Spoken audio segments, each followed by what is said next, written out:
Netanyahu, Prime Minister of the State of Israel. They came into this hall only to walk out. Place order in the hall. An exodus of UN delegates designed to send a message that much of the world does not want to listen to Israel. Benjamin Netanyahu's response: we will be heard everywhere. Thanks to special efforts by Israeli intelligence, my words are now also being carried. They're streamed live to the cell phones of Gazans. So to the remaining Hamas leaders and to the jailers of our hostages, I now say, lay down your arms. Let my people go.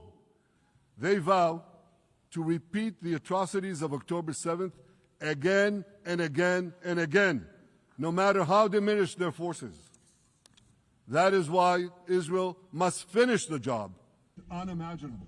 Israel had not just seized control of Palestinian phones, but installed loudspeakers on the Gazan border, where Netanyahu's voice echoing across these empty fields belied his claimed motive that the hostages themselves might hear. We will not falter and we will not rest until we bring all of you home. In a week that saw Israel isolated amid so many calls for Palestinian statehood, Netanyahu came well prepared for protest and hostility, armed with props and devices. It's a QR code. Buffered by the persistent collapse of his Israeli delegation, his central message: put yourselves in our shoes. Giving the Palestinians a state 1 mile from Jerusalem after October 7th is like giving Al-Qaeda a state 1 mile from New York City after September 11th. This is sheer madness. It's insane, and we won't do it. The leaders who recognize the Palestinian state this week sent to the Palestinians, it's a very clear message. Murdering Jews pays off. Lift the siege on Gaza now! But what of Israel's aggression, being protested not just by delegates but on the streets outside this UN speech? Netanyahu denied it all. A UN Commission report concluded that after more than 65,000 deaths, half women and children, this is genocide. Netanyahu said they were wrong on reports of blocked aid, starvation and famine. Not us, he declared. Instead, it was all Hamas and anti-Semitism. But in nearby Brooklyn, Jewish New Yorkers celebrating Rosh Hashanah this week had a different take.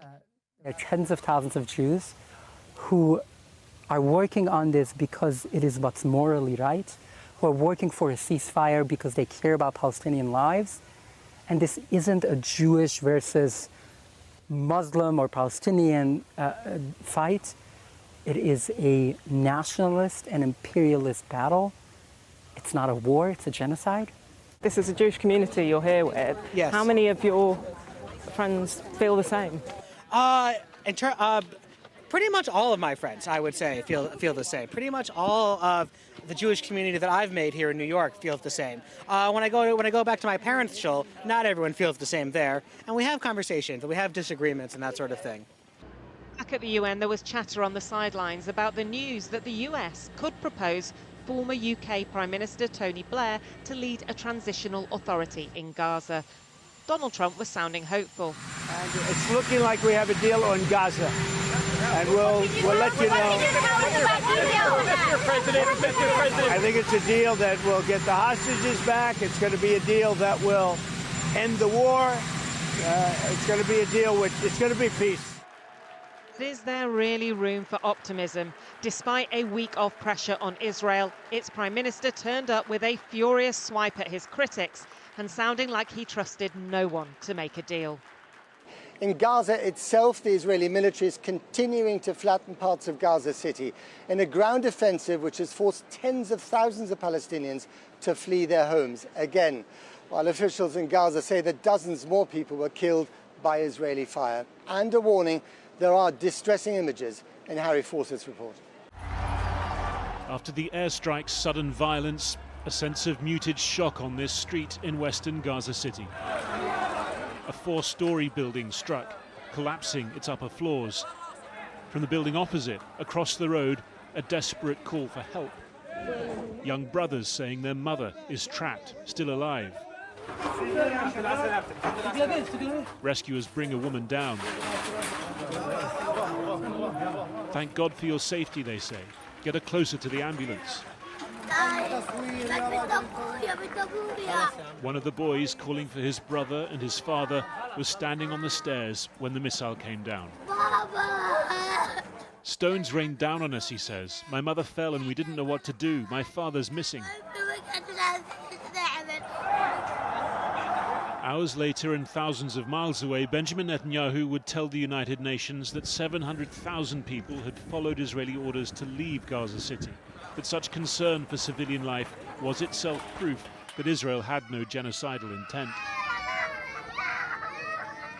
But the city's population was estimated at 1 million before this incursion. For those who can't afford to leave or say death is better than displacement, this is what Israel's massive renewed campaign is bringing. Netanyahu also talked of finishing the job as fast as possible. But Israel's army chief, who reportedly resisted this ground invasion for its dangers to Israeli hostages and soldiers, has spoken of a grinding, months-long campaign. Netanyahu had promised to put his speech forcibly on phones in Gaza, but no need. People here watching anyway, if unimpressed with what they heard. I was watching, hoping for a word here or there that things would ease and a solution would emerge, or even the slightest glimmer of hope from the negotiations. But I became frustrated. He insists the war must continue. And continue it does. Among those killed in a strike on a bakery in Gaza City's Al-Shati camp, 2 9-year-old children. This area was full of people. There was a bus station here, and they said it was a safe zone. That's why we stayed and didn't go south. We're exhausted, so exhausted. For the survivors of this strike, more exhausting days to come. Another family newly homeless.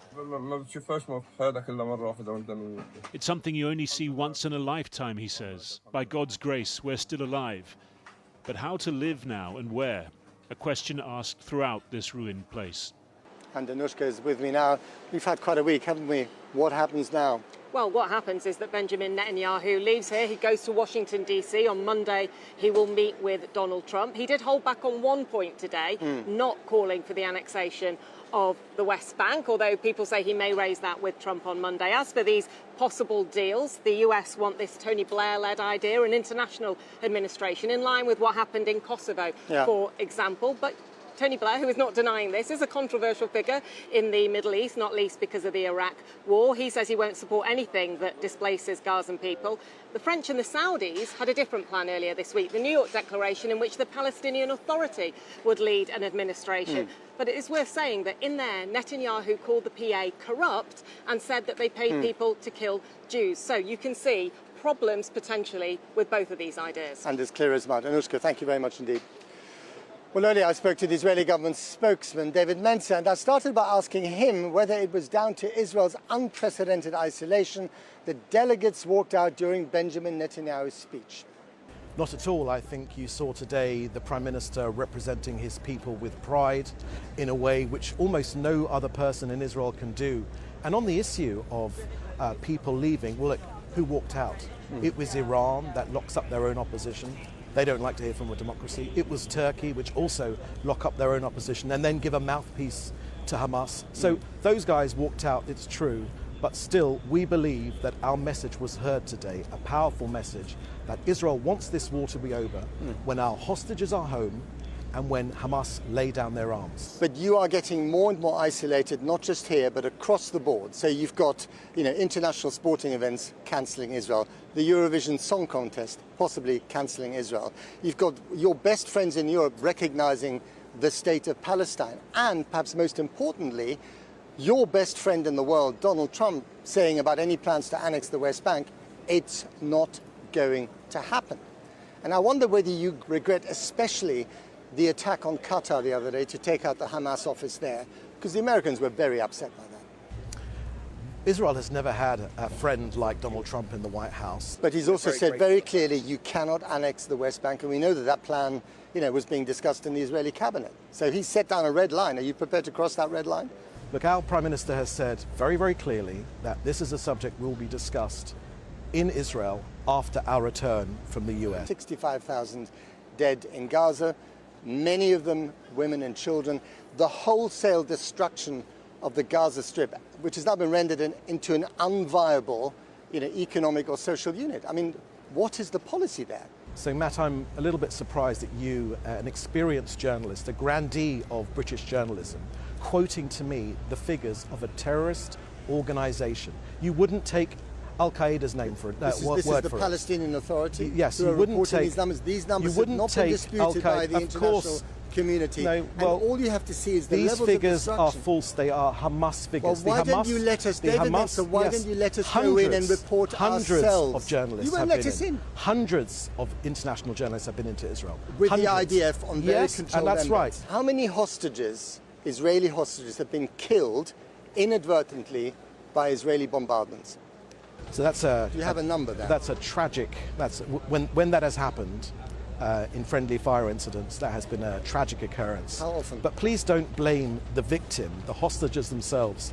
It's not Israel that took them hostage. Hamas took them hostage. The terrorists. We listen to the hostage families. Of course we listen to the hostage families. They're furious with your government. They were in the hall today. Those hostage families were in the hall today, and they applauded the Prime Minister. Well, not all of them. Because not the ones on the streets in Tel Aviv. Because they know that the Prime Minister and this government and all of our people, for the hostages, this is an open sore in Israeli society. But Hamas are holding them, not Israel. Hamas are holding them. On the streets some of Tel Aviv, hostage families. Some hostage families. Furious with you because they think you're sacrificing their children, their loved ones, God forbid. for the sake of a perpetual war. God forbid. It's not a perpetual war.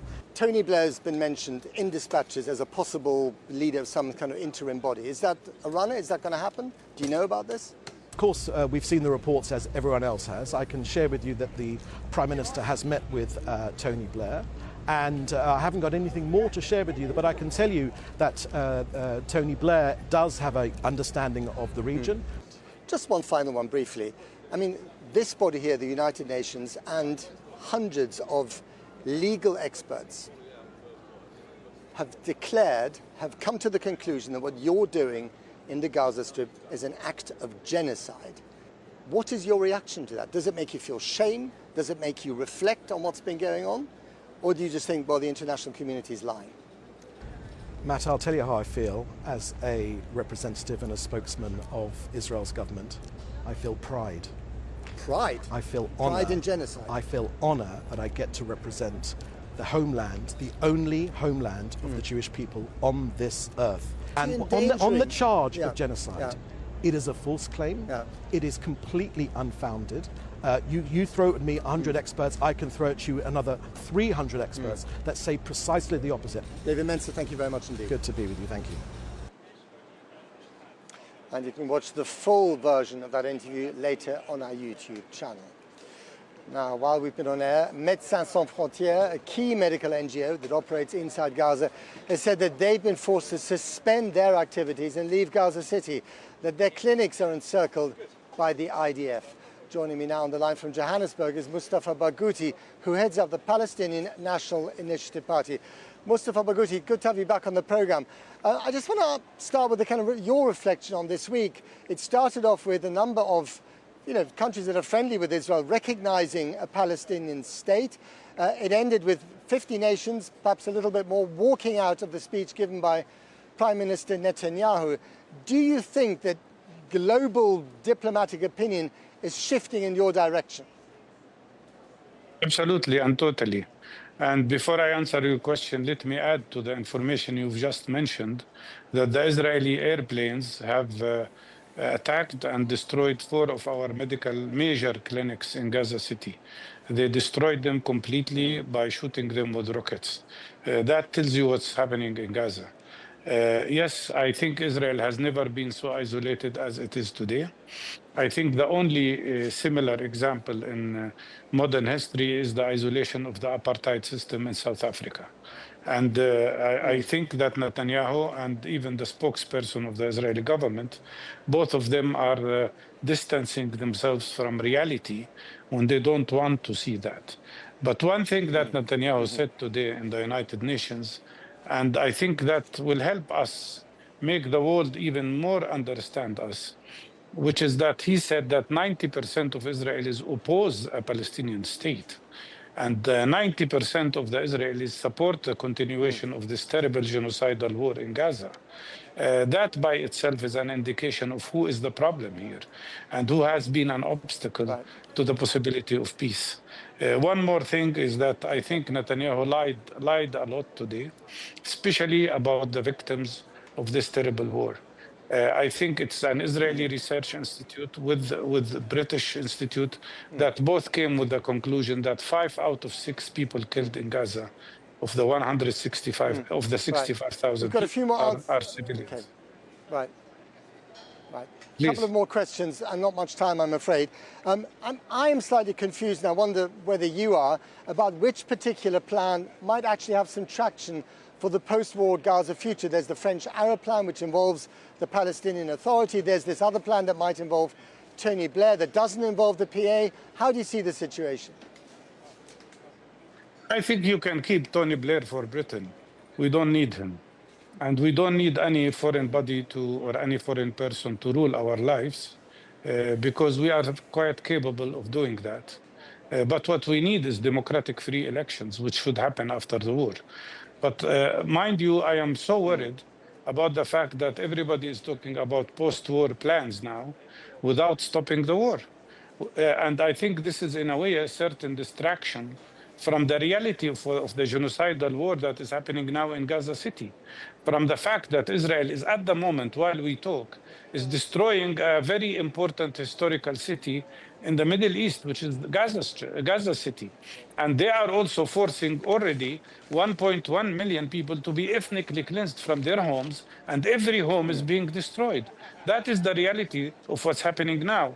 And I think all the attention must be directed now at imposing sanctions on Israel to stop this terrible war of genocide. After the war, we can solve our problems by our own selves. And we have had a very good agreement in which would allow a government, a unified government for both West Bank and Gaza.